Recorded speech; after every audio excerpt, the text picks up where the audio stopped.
Amen. Bonsoir à tous. Bonsoir. Que le Seigneur vous fortifie et bénisse chacun de vous. Amen. Amen. Amen. Donc ce soir, on va partager une petite exhortation que le Seigneur m'a mis à cœur sur nos vieilles habitudes, nos faiblesses qu'on n'arrive pas à se défaire, sur nos caractères qui nous définissaient avant, mais dans lesquels nous nous sentons encore prisonniers. Parce que quoi? Parce que souvent, il arrive que nous n'avons pas conscience de ce que le Seigneur a fait pour nous et de ce que le Seigneur nous a donné. Amen. Amen. Donc on va prendre la Bible, on va prendre la parole de Dieu et on va aller dans le livre de Tite, Tite 2 au, au verset 11. Tite 2 au verset 11. Je vais demander à la sœur Eunice de m'accompagner dans la lecture. Amen. Amen. Tite 2, verset 11, je lis la parole du Seigneur. Car la grâce de Dieu, source de salut pour tous les hommes, a été manifestée. Amen. Amen. Seigneur, je veux bénir ton nom pour ta parole et te dire merci pour ce moment que tu nous permets ce soir. Je prie afin que tu nous conduises encore, Seigneur, par ton Saint-Esprit, que nous nous effacions et que toi seul prennes toute ta place, que nos cœurs soient disposés encore à entendre ta parole et à la garder, Seigneur. Seigneur, merci encore pour ta grâce et ton amour que tu vas nous manifester ce soir. Au nom de Jésus. Amen. Donc la Bible nous dit, car la grâce de Dieu, source de salut pour tous les hommes, a été manifestée. Donc la grâce est la source de notre salut. C'est par la grâce que nous pouvons avoir le salut. C'est par la grâce que nous avons accès, je dirais plutôt, au salut. Mais qu'est-ce que la grâce? La grâce, c'est une remise de toute la peine d'un condamné. La grâce est aussi un don surnaturel que Dieu accorde aux hommes pour leur salut. Et là, la parole nous dit que la grâce est la source de salut de tous les hommes. Et elle a été manifestée. Et on va lire 1 Corinthiens 1 au verset 4.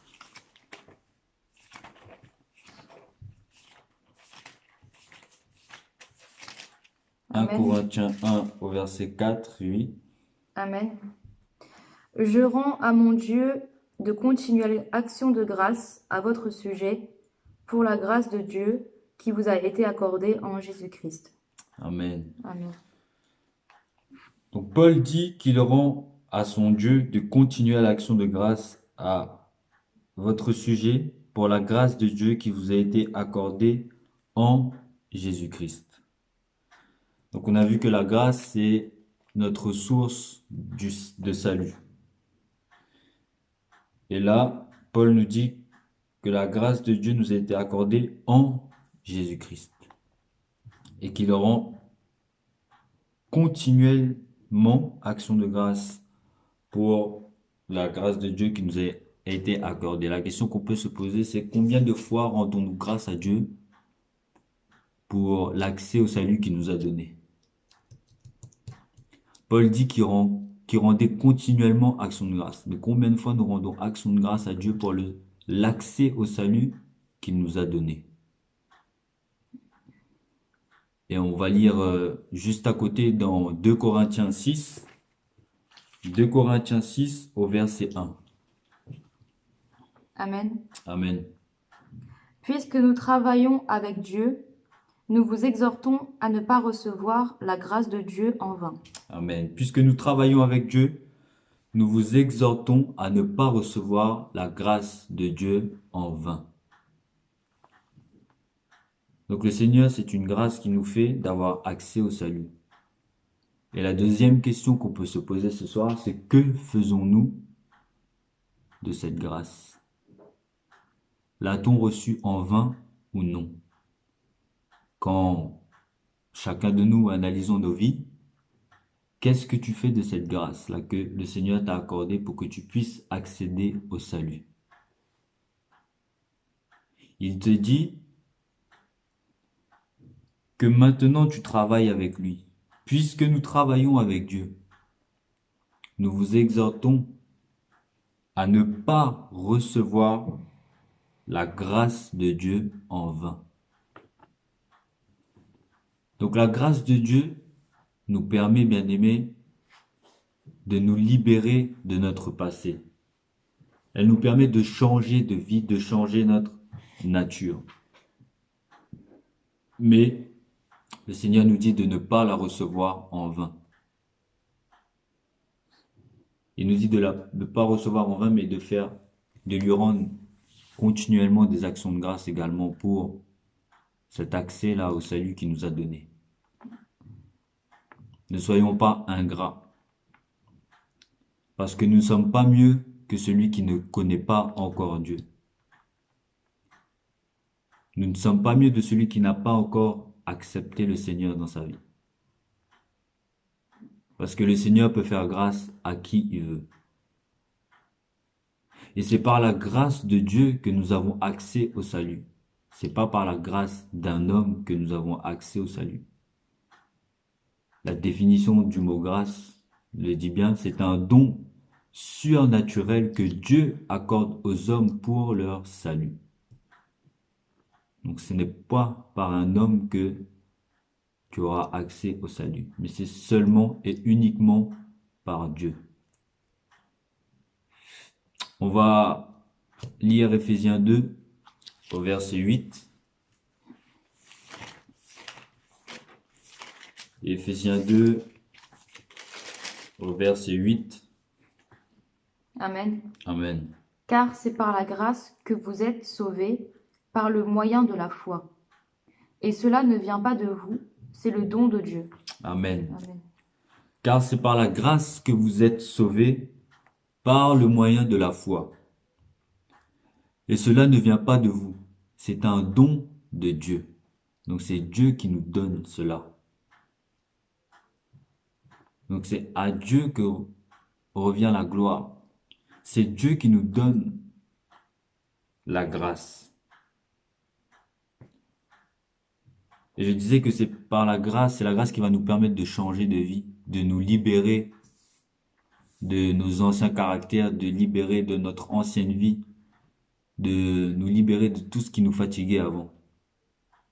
Mais par le moyen de la foi. Donc on voit que la grâce va nous emmener à manifester la foi. Et on va lire également Ésaïe 30 au verset 18.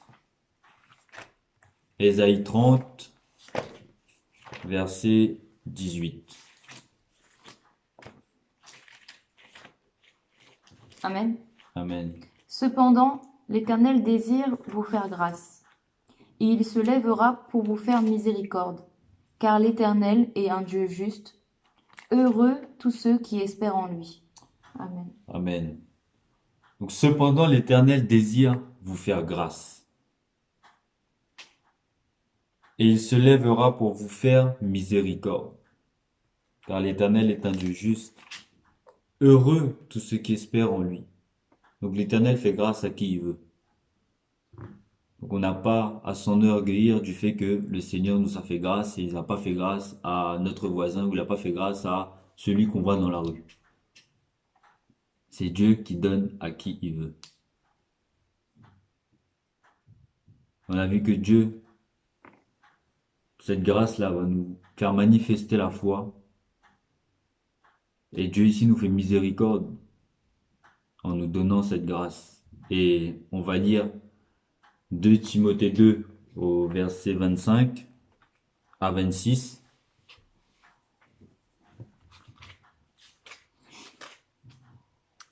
Amen. Amen. Il doit redresser avec douceur les adversaires, dans l'espérance que Dieu leur donnera la repentance, pour arriver à la connaissance de la vérité, et que, revenus à leur bon sens, ils se dégageront des pièges du diable qui s'est emparé d'eux pour les soumettre à sa volonté. Amen. Amen. Il doit redresser avec douceur les adversaires dans l'espérance que Dieu leur donnera la repentance pour arriver à la connaissance de la vérité.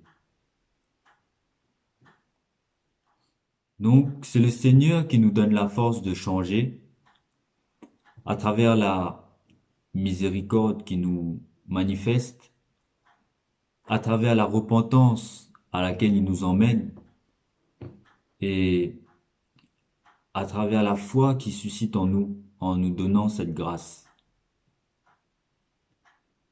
C'est ces trois choses-là qui vont nous permettre de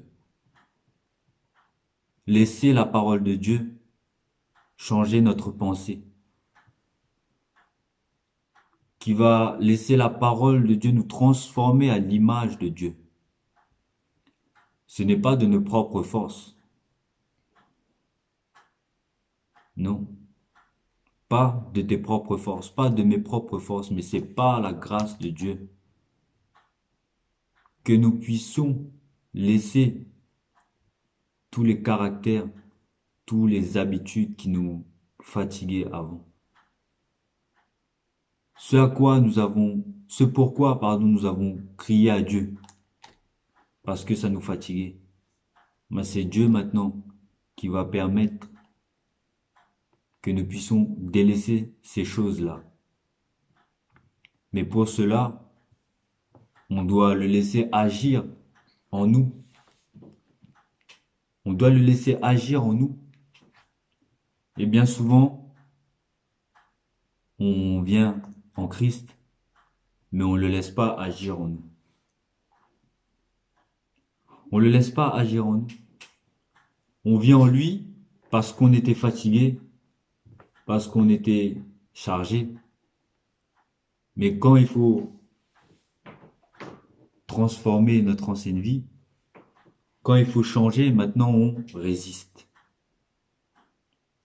Alors qu'on a dit, on a confessé de notre bouche que nous sommes fatigués, que de nous-mêmes nous ne pouvons rien. On lui a demandé qu'il nous aide à changer, à nous transformer. Mais arrivé au moment où il faut passer à l'action, on bloque Dieu, on résiste.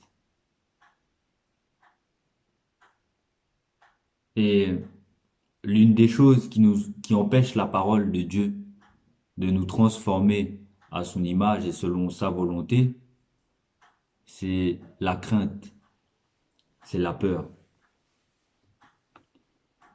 La crainte, c'est le fait de craindre quelqu'un ou quelque chose. C'est l'état de quelqu'un qui éprouve un sentiment de peur ou d'appréhension. Et bien souvent, nous venons au Seigneur, mais nous avons peur de changer.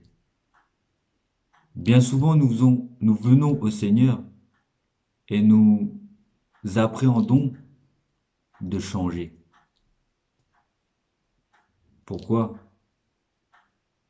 Parce qu'au final, nous ne sommes pas réellement nés de nouveau, ou nous ne sommes pas venus au Seigneur d'un cœur sincère.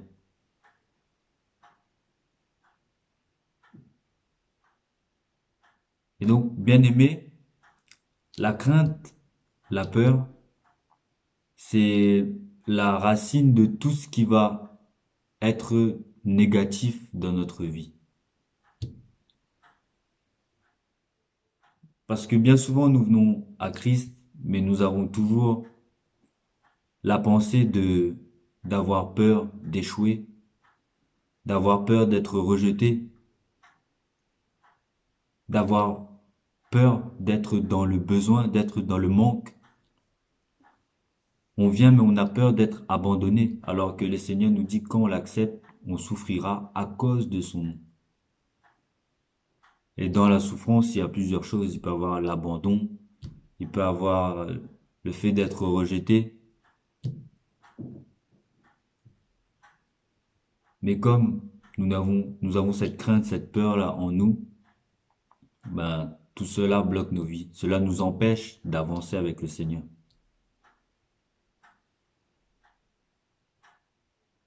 La foi que nous devons manifester, nous la manifestons que quand que ça va nous arranger. Et encore.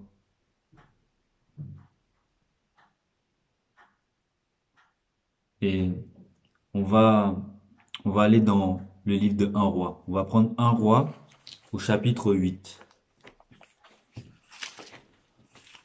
1 roi, chapitre 8,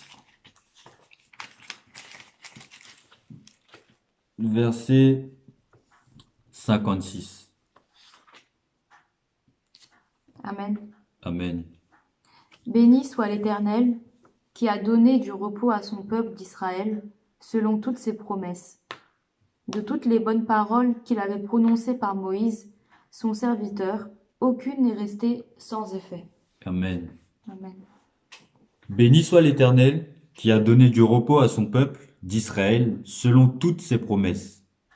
De toutes les bonnes paroles qu'il avait prononcées par Moïse, son serviteur, aucune n'est restée sans effet. Donc le Seigneur nous dit qu'aucune des bonnes paroles qu'il nous donne ne reste sans effet. Et il a dit également que toutes ces promesses à laquelle il a faites au peuple d'Israël, à qui il a donné à Israël, au peuple d'Israël, se sont accomplies. Et aujourd'hui, il nous dit la même chose. Et comme le peuple d'Israël, on est incrédule, on manque de foi. Parce que quoi? Parce que notre foi n'est pas fondée sur quelque chose de solide. Parce qu'on met notre foi en des choses vaines, en des choses périssables.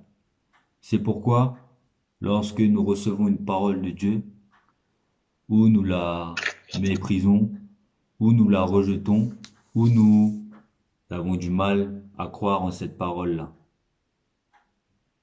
Parce que notre foi, n'est pas basée sur la parole de Dieu, n'est pas basée sur Christ. Et on va prendre l'exemple d'un homme dans la Bible qui nous a enseigné là-dessus. Et on va prendre, bien aimé, on va aller dans le livre de Job. On va prendre Job au chapitre 3, du verset 25 à 26. Amen. Ce que je crains, c'est ce qui m'arrive. Ce que je redoute, c'est ce qui m'atteint. Je n'ai ni tranquillité, ni paix, ni repos, et le trouble s'est emparé de moi. Amen. Amen. Donc, ce que je crains, c'est ce qui m'arrive. Ce que je redoute, c'est ce qui m'atteint. Je n'ai ni paix, ni tranquillité, ni repos. Et le trouble s'est emparé de moi. Donc, Job avait mis sa foi en des choses incertaines et qui se sont écoulées. Job craignait que ses enfants maudissent l'Éternel. Et c'est ce qui s'est passé. Et donc nous voyons à quel point la crainte et la peur peut nuire à notre vie, peut nuire à notre marche avec le Seigneur. Parce que nous sommes tous comme Job, au final. Ce que je crains, c'est ce qui m'arrive. Ce que tu redoutes, c'est ce qui t'atteint. Tu n'as ni tranquillité, ni paix, ni repos, et le trouble s'empare de toi. Souvent, nous confessons des choses de nos bouches et nous ne nous rendons pas compte. Ou même dans notre pensée, nous avons des pensées que nous acceptons, qui nous condamnent en fait. Le Seigneur, il a dit qu'il pourvoira à tous nos besoins. Et il a dit aussi que sa parole est vérité. Donc si nous manifestons, si nous marchons par la foi, nous ne craignons plus de ces choses-là, de la peur de manquer, de la peur de rater quelque chose, de la peur de décevoir quelqu'un. Parce que le Seigneur, il prend soin de nous, et il nous le dit dans sa parole. Et bien souvent, nous avons des pensées, par exemple à la fin de chaque mois, quand tu as ta paye, quand tu fais tous tes calculs des prélèvements qui vont passer, qu'est-ce que tu te dis? J'espère que je ne serai pas dans le manque. J'espère que je vais pas manquer de ça. J'espère que je vais pas manquer de ça. J'espère que je vais pas manquer de ça. Alors que c'est Dieu même qui te donne le salaire. C'est Dieu qui permet que tu ailles travailler et que tu perçoives le salaire que tu as en fin de mois. Et nous nous permettons encore de douter lorsqu'on reçoit ce salaire-là parce que on a peur de manquer de matériel. Alors que c'est Dieu qui pourvoit toutes choses dans nos vies. C'est lui qui prend soin de nous.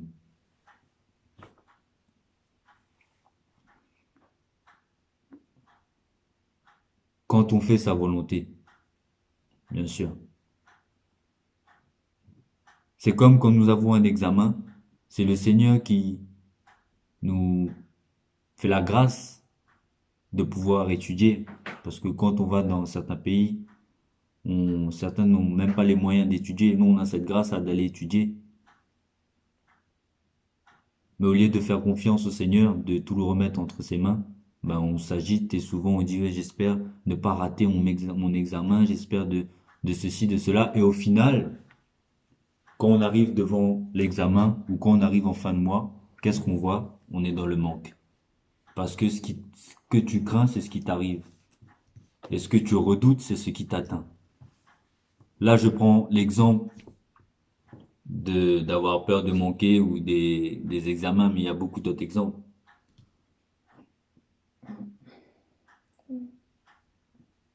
Mais bien souvent, c'est ce qu'on manifeste parce qu'on marche pas par la foi. Parce qu'on marche par la foi par intérêt. Quand ça nous arrange, là, on sait marcher par la foi. Quand ça nous arrange pas,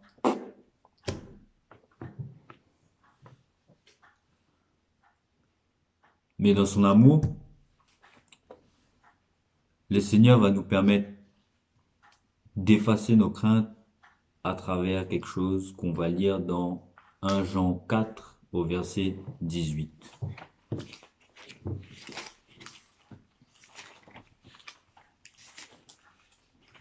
1 Jean 4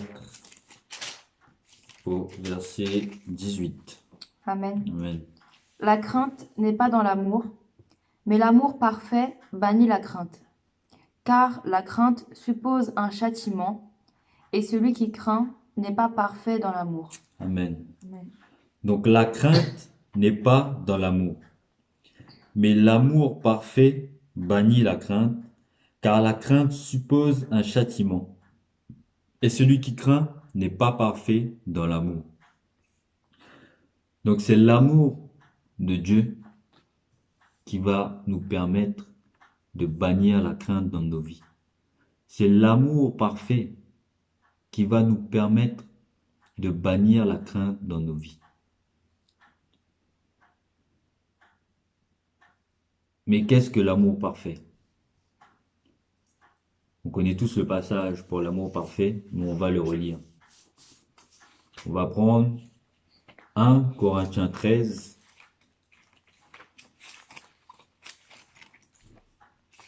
1 Corinthiens 13 à partir du verset 4 au verset 8. Amen. Amen. L'amour est patient. Il est plein de bonté. L'amour n'est point envieux. L'amour ne se vante point. Il ne s'enfle point d'orgueil. Il ne fait rien de malhonnête. Il ne cherche point son intérêt. Il ne s'irrite point. Il ne soupçonne point le mal. Il ne se réjouit point de l'injustice, mais il se réjouit de la vérité. Il excuse tout. il croit tout, il espère tout, il supporte tout. L'amour ne périt jamais. Les prophéties prendront fin, les langues cesseront, la connaissance disparaîtra. Amen. Amen. Voici l'amour parfait qui bannira la crainte dans nos vies. On a vu que la crainte tout à l'heure, c'était craindre quelque chose, c'était manifester un sentiment de peur. Et le Seigneur nous a dit que l'amour parfait bannit la crainte. Parce que l'amour est patient, il est plein de bonté. L'amour n'est point envieuse, l'amour ne se vante point, il ne s'enfle point d'orgueil. Il ne fait rien de malhonnête, il ne cherche point son intérêt, il ne s'irrite point, il ne soupçonne point le mal, il ne se réjouit point de l'injustice, mais il se réjouit de la vérité. Il excuse tout, il croit tout, il espère tout, il supporte tout. L'amour ne périt jamais. Les prophéties prendront fin, les langues cesseront, la connaissance disparaîtra. Si il y a un seul point de ces 4 versets que tu manifestes pas et que tu manifestes tout le reste, l'amour n'est point parfait en nous.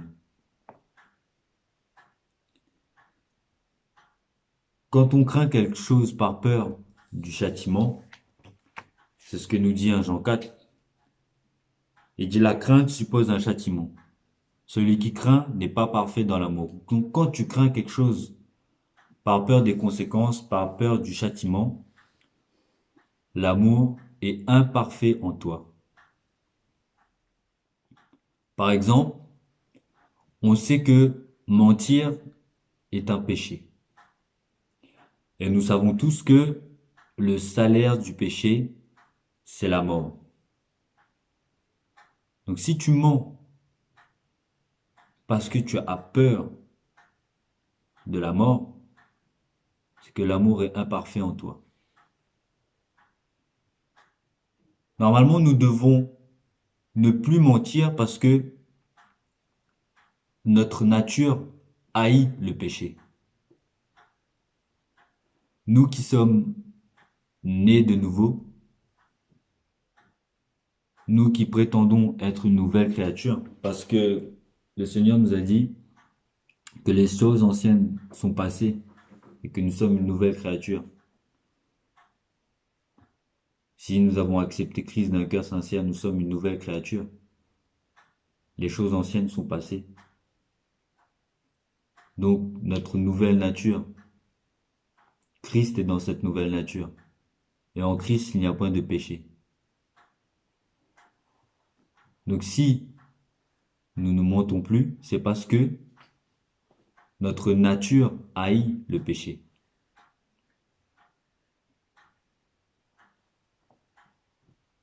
Parce qu'il a dit, quiconque est né de Dieu ne pratique plus le péché. Donc si tu dis que tu es né de Dieu, tu ne dois plus pratiquer le péché, non pas parce que tu as peur de la mort, mais parce que ta nature haït le péché.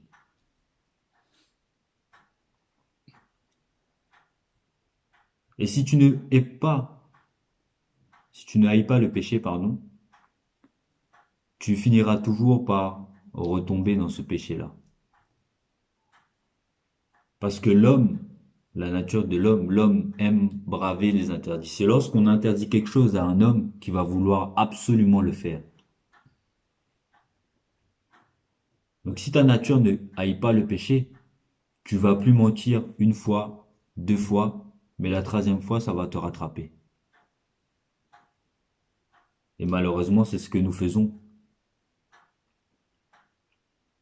C'est ce que nous faisons et nous disons que le Seigneur est amour, il va me pardonner. Mais la grâce n'est pas un moyen de pécher. La grâce ne nous a pas été donnée pour pécher. Parce qu'il a dit que celui qui est né de Dieu ne pratique plus le péché. Donc toi qui utilises la grâce pour pécher,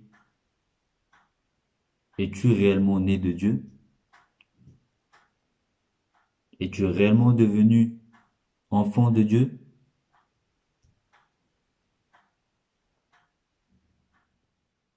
Et bien souvent, on utilise la grâce pour pécher, mais on ne veut pas assumer les conséquences de nos péchés après.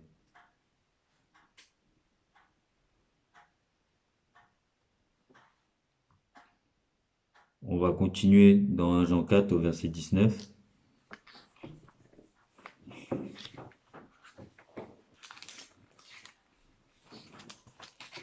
1 Jean 4, verset 19. Amen. Amen. Pour nous, nous l'aimons parce qu'il nous a aimés le premier. Amen. Amen. Par nous, nous l'aimons parce qu'il nous a aimés le premier.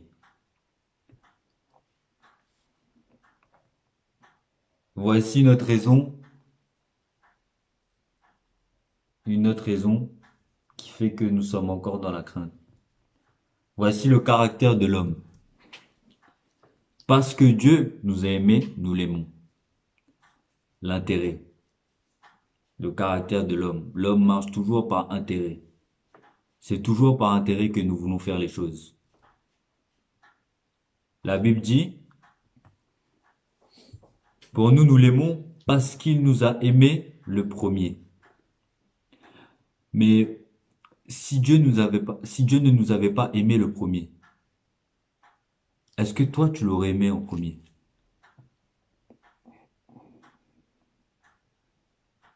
Si Dieu n'avait pas manifesté son amour en premier pour toi, est-ce que toi tu aurais manifesté de l'amour pour Dieu?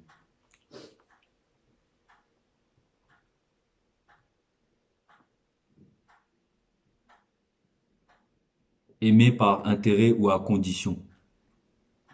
C'est ce que nous faisons également lorsque nous venons au Seigneur. Si Dieu me donne, ben alors je viendrai à l'église. Si Dieu me donne, ben alors je ferai ça pour Dieu. Si Dieu me donne, si Dieu me donne, si Dieu me donne. On veut tout le temps que Dieu nous donne. Mais nous, qu'est-ce que nous donnons à Dieu? Le peu qu'il nous demande là, qu'est-ce que nous donnons à Dieu? Lui, il a donné son Fils unique. Son Fils unique. Il a fait crucifier son Fils unique pour que toi et moi puissions hériter de la grâce et devenir son enfant. Mais qu'est-ce que tu donnes à Dieu? Le peu de temps qu'il te demande de passer avec lui en méditant sa parole, est-ce que tu lui donnes un peu de temps? Le peu de temps qu'il te demande d'avoir avec lui pour construire, avoir une relation avec lui à travers la prière, est-ce que tu lui donnes ce peu de temps-là? Le peu de temps qu'il te demande d'aller partager sa parole afin que la grâce que tu as eue, que j'ai eue, pour que ceux qui ne le connaissent pas aient cette grâce aussi là, est-ce que, à travers l'évangélisation, pardon, est-ce que tu lui donnes ce peu de temps là qu'il te demande?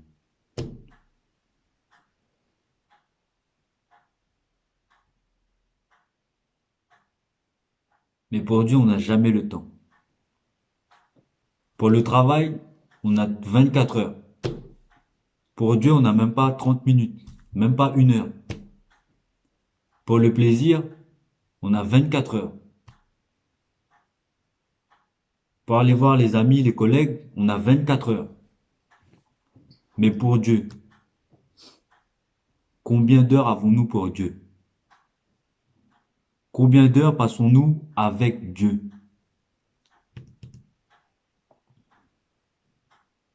Nous qui demandons tout le temps à Dieu, donne-moi, donne-moi, donne-moi. Mais toi, qu'est-ce que tu donnes à Dieu?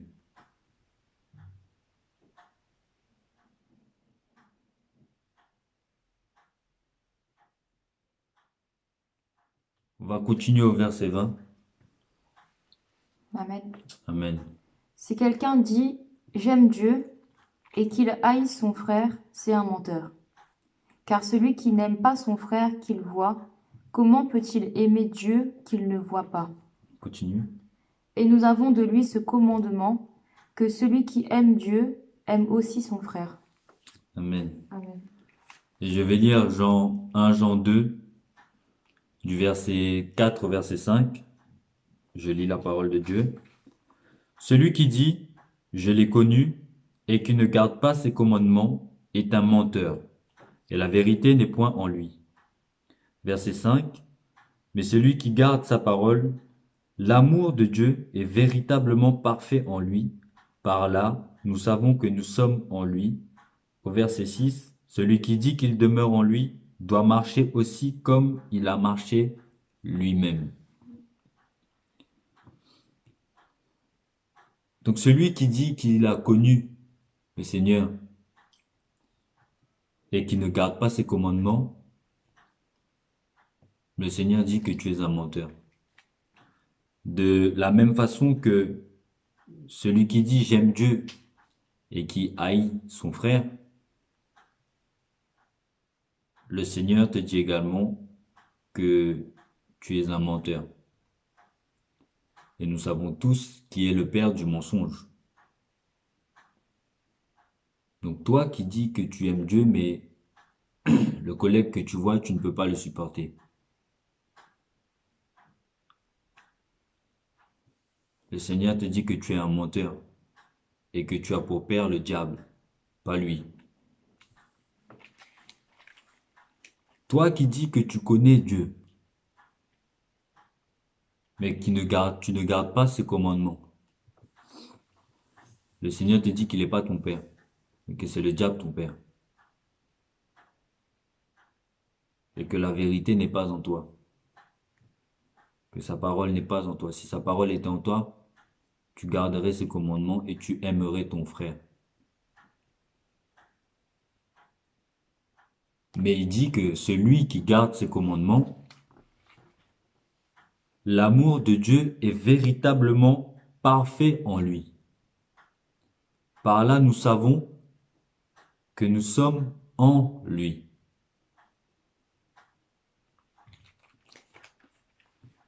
Donc, quand tu gardes la parole et que tu la mets en pratique, pardon,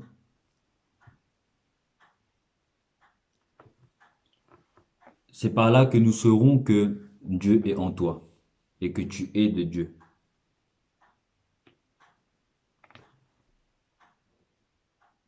Et si tu dis que Dieu demeure en toi, tu dois marcher aussi selon lui, comme lui-même il a marché. Donc toi qui veux venir à Christ, toi qui es venu à Christ mais qui ne veux pas souffrir,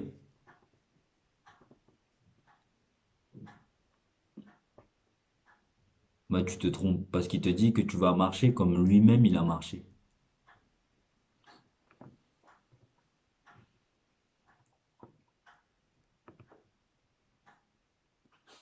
Il te dit que tu vas marcher comme lui-même il a marché.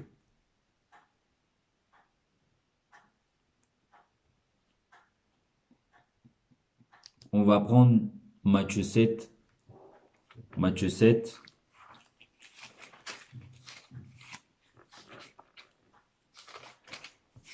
Matthieu 7 à partir du verset 16 jusqu'au verset 18. Amen. Amen. Vous les reconnaîtrez à leurs fruits. Cueille-t-on des raisins sur des épines ou des figues sur des chardons? Tout bon arbre porte de bons fruits, mais le mauvais arbre porte de mauvais fruits. Un bon arbre ne peut porter de mauvais fruits, ni un mauvais arbre porter de bons fruits. Amen. Amen.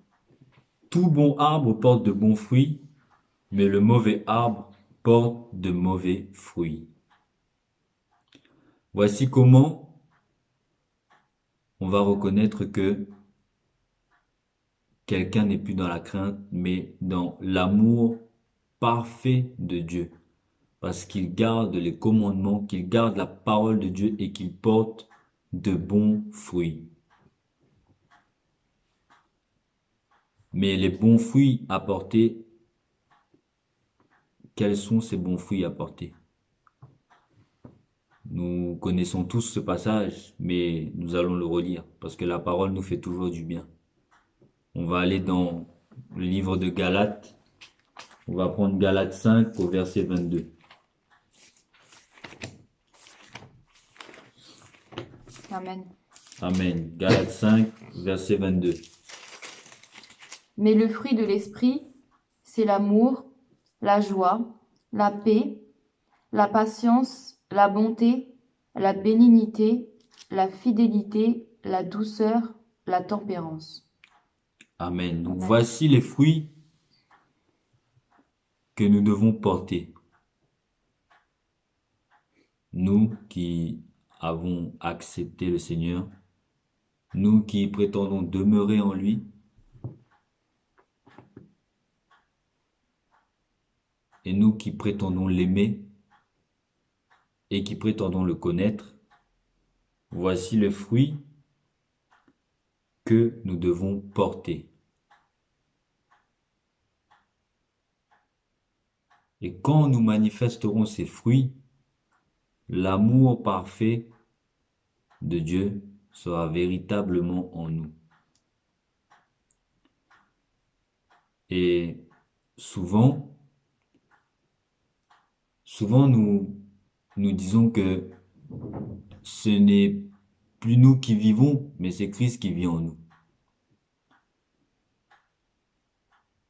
Mais quand tu regardes ta vie, il y a quoi de Christ en toi?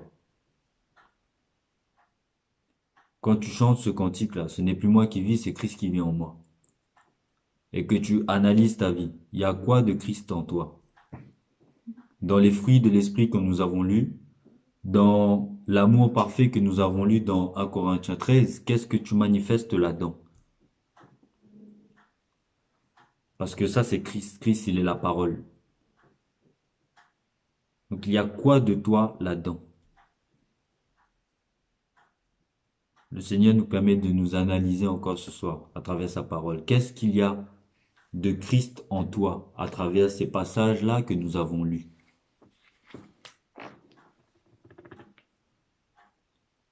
Il dit que les fruits, mais le fruit de l'esprit, c'est l'amour, la joie, la paix, la patience, la bonté, la bénignité, la fidélité, la douceur et la tempérance.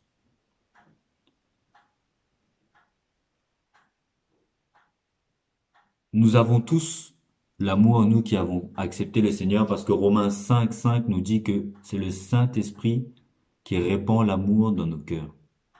Donc nous sommes tous capables de manifester l'amour normalement. Mais qu'est-ce qui nous empêche de manifester l'amour parfait qui bannira la crainte de nos vies? On a vu que l'amour ne périt jamais.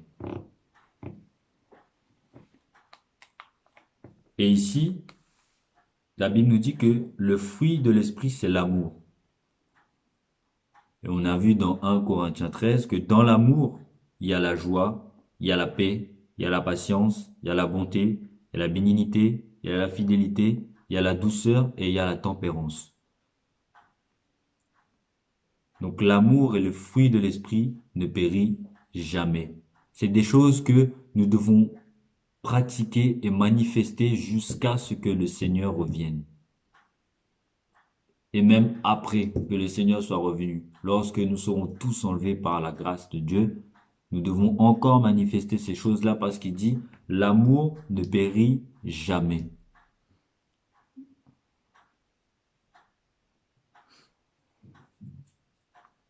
On va retourner dans 1 Jean 4. 1 Jean 4 au verset 7 jusqu'au verset 8. Amen. Amen. Bien-aimés, aimons-nous les uns les autres, car l'amour est de Dieu, et quiconque aime est né de Dieu et connaît Dieu. Celui qui n'aime pas n'a pas connu Dieu, car Dieu est amour. Amen. Bien-aimés, aimons-nous les uns les autres. car l'amour est de Dieu. Et quiconque aime est né de Dieu et connaît Dieu. Celui qui n'aime pas n'a pas connu Dieu, car Dieu est amour. Donc quand tu portes du fruit, c'est par là que nous reconnaîtrons également que tu es né de Dieu et que tu connais Dieu. Car la Bible nous dit que quiconque aime est né de Dieu et connaît Dieu. Et on a vu tout à l'heure, enfin on l'a vu, on va le lire, on l'a pas lu, dans 1 Jean 2, au verset 9, juste à côté, je vais le lire. Quiconque est né de Dieu ne pratique pas le péché, parce que la semence de Dieu demeure en lui, et il ne peut pécher parce qu'il est né de Dieu. Donc si tu es né de Dieu, tu ne pratiques plus le péché, tu aimes et tu connais Dieu. Comment? En gardant sa parole et en la pratiquant. Donc quand tu as l'amour de Dieu, la crainte n'a plus d'emprise sur ta vie parce que ta foi est basée sur le roc. Ta foi est basée sur la parole. Ta foi est basée sur Christ. Ta foi est solide.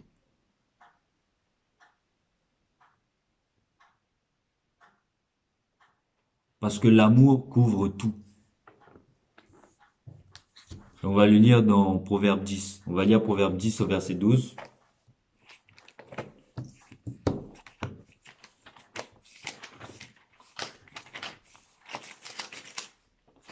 Proverbe 10 au verset 12. Amen. Amen. La haine excite des querelles, mais l'amour couvre toutes les fautes. Amen. La haine, excite des querelles, mais l'amour couvre toutes les fautes. Donc quand on manifeste l'amour parfait, la crainte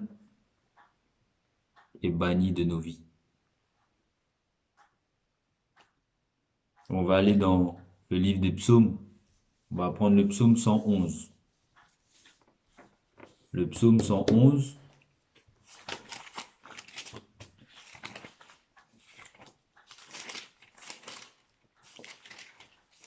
Le psaume 111 au verset 10.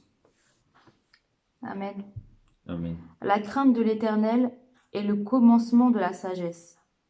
Tous ceux qui l'observent ont une raison saine. Sa gloire subsiste à jamais. Amen. Amen. Donc la crainte de l'Éternel est le commencement de la sagesse. Tous ceux qui l'observent ont une raison saine. Sa gloire subsiste à jamais. Quand tu as la crainte de l'Éternel, tu as automatiquement l'amour parfait en toi. Par exemple, tu aimes ton mari, donc tu le respectes. Mais tu peux aussi ne pas l'aimer et le respecter. Et c'est ce que nous manifestons des fois. Nous venons à Dieu, comme nous venons par intérêt. Du coup, on ne l'aime pas, mais on le respecte parce qu'il nous donne ce qu'on a besoin. Malgré notre mauvais cœur, malgré le fait qu'il nous aime pas, lui, il nous aime quand même. Donc tu peux aimer Dieu et le respecter, et tu peux ne pas aimer Dieu, mais le respecter par intérêt. De la même façon que tu peux aimer ton mari et le respecter, et tu peux ne pas l'aimer et le respecter par intérêt, pour ce qu'il a. Donc le respect est dans l'amour, et pas le contraire.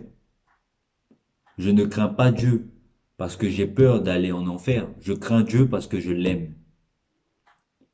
Dans l'amour, il y a la crainte. C'est l'amour parfait qui porte la crainte. Donc craindre Dieu, c'est quoi? Craindre Dieu, bien aimé, c'est tout simplement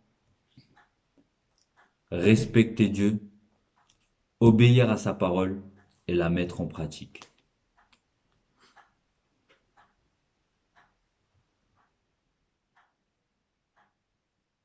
On va prendre Acte 18, le livre des Actes. Acte 18 du verset 9 à 10.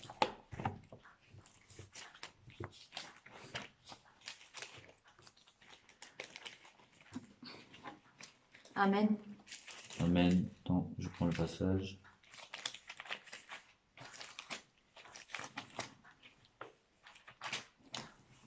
Amen. Le Seigneur dit à Paul en vision pendant la nuit, ne crains point, mais parle et ne te tais point, car je suis avec toi, et personne ne mettra la main sur toi pour te faire du mal. Parle, car j'ai un peuple nombreux dans cette ville. Amen. On va lire Ésaïe 43. Ésaïe 43 du verset 1 à 5. Amen. Amen. Ainsi parle maintenant l'Éternel, qui t'a créé, ô Jacob, celui qui t'a formé, ô Israël. Ne crains rien, car je te rachète, je t'appelle par ton nom, tu es à moi.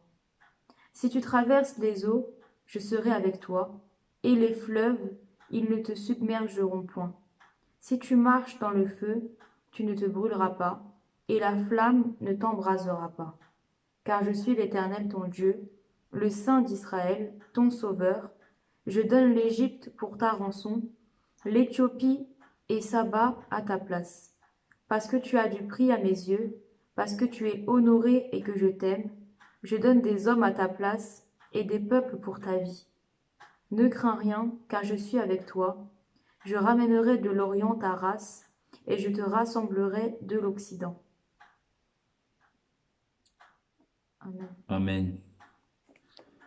Donc, bien aimé, on a vu dans le livre des Actes que le Seigneur a dit ne crains point, mais parle et ne te tais point, car je suis avec toi, et personne ne mettra la main sur toi pour te faire du mal, car j'ai un peuple nombreux dans cette ville. Et il nous le dit dans Ésaïe également, ne crains rien, car je te rachète, je t'appelle par ton nom, tu es à moi. Si tu traverses les eaux, je suis avec toi. Et les fleuves, ils ne te submergeront point. Si tu marches dans le feu, tu ne te brûleras pas, et la flamme ne t'embrasera pas. Car je suis l'Éternel ton Dieu, le Saint d'Israël ton Sauveur. Je donne l'Égypte pour ta rançon, l'Éthiopie et Saba à ta place. Parce que tu as du prix à mes yeux. Parce que tu es honoré et je t'aime. Et je donne des hommes à ta place et des peuples pour ta vie. Ne crains rien, car je suis avec toi. Je ramènerai de l'Orient ta race, et je te rassemblerai de l'Occident. Donc nous avons vu dans le passage d'Éphésiens que c'est par la grâce de Dieu que nous sommes sauvés par le moyen de la foi. Le Seigneur te dit ce soir qu'il est avec toi. Il te dit de ne rien craindre parce qu'il est avec toi. Il te dit que personne ne te touchera. Il dit qu'il t'aime et que tu as du prix à tes yeux, à ses yeux, pardon. Aie foi en cette parole, bien-aimé. Dites-moi un problème que le Seigneur n'a pas résolu dans la Bible.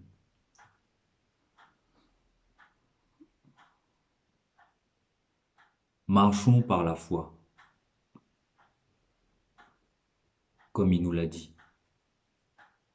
Parce que c'est le moyen qui nous a permis d'être sauvés. Mais ne manifestons pas la foi que quand nous avons besoin. Marchons tout le temps par la foi, jusqu'à ce que le Seigneur revienne. Aujourd'hui, nous sommes dans sa présence. Donc ne crains plus et obéis à sa parole. Mets ta foi dans sa parole. Que ta foi soit fondée sur sa parole, sur lui, sur Christ. Ne mets pas ta foi en un homme. Ne mets pas ta foi dans du matériel. Car l'homme et le matériel, ça va rester là quand tu vas partir. Mais mets ta foi en Christ. La grâce qu'il t'a fait. Que ça ne soit pas en vain que tu aies hérité de cette grâce.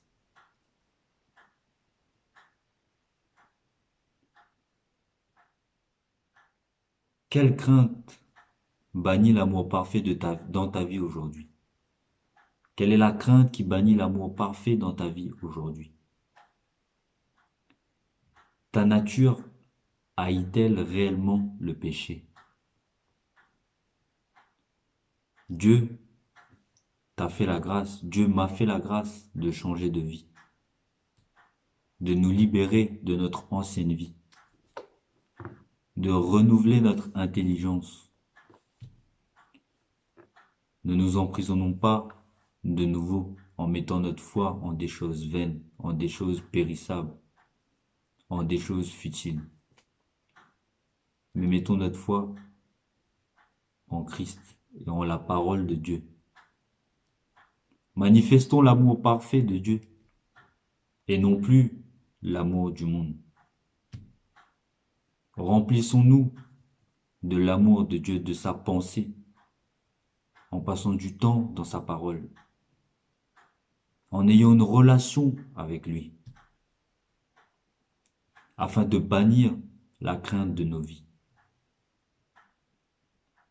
Puisqu'au final, toute crainte est un sentiment d'absence de Dieu ou de séparation avec Dieu dans nos vies. Tandis que la présence de Dieu dans nos vies nous délivre de toutes nos craintes. La présence de Dieu dans nos vies nous donne la paix. Nous permet de manifester son amour. Donc si tu manifestes encore des craintes aujourd'hui, si tu manifestes encore de la peur dans ta vie aujourd'hui, bien-aimé, revois ta vie. Car tu t'es séparé de Christ, ou Dieu est absent de ta vie.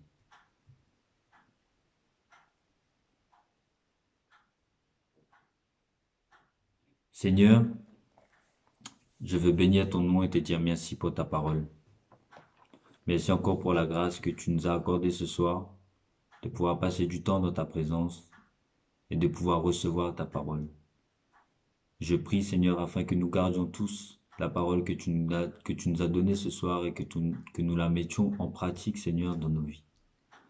Que l'honneur et la gloire te soient rendus encore pour ce moment. Au nom de Jésus-Christ. Amen.